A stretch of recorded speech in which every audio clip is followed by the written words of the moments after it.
ফরজ করেছেন, যেমনি ভাবে পূর্ববর্তী উম্মতের জন্য রোজা ফরজ করা হয়েছিল।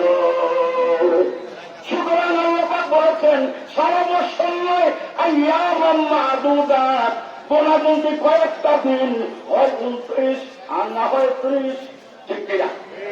12 মাসে 1 বছর, 12 মাসে 1 বছর, মাত্র 1 মাস রোজা রাখা লাগে, মাত্র 1 মাস রোজা রাখা লাগে। আমি শেষ করে দিচ্ছি 1 মিনিট। রোজা রাখলে লাভ হবে না মন্দ হবে? লাভটা কেমন হবে? নূর নবীর জবান মোবারকে আল্লাহ নবী বলেছেন, মান সামা সিয়ামা রামাদানা, তিনি রমজান শরীফের রোজা রাখলেন ঈমানান ইহতিসাবান, বিশ্বাসের সঙ্গে আর সওয়াব পাওয়ার আশায়,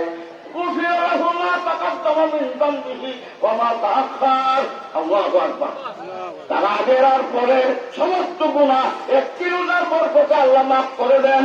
সুবহানাল্লাহ। রোজার বরকতে আপনার গুনাহ এই বছর থেকে গত বছরে যে রোজা রেখেছিলেন, এই মাসটারের 1 বছর, এই একটা বছরের গুনাহগুলো আল্লাহ একটা রোজার বরকতে মাফ করে দিয়েছেন। সুবহানাল্লাহ।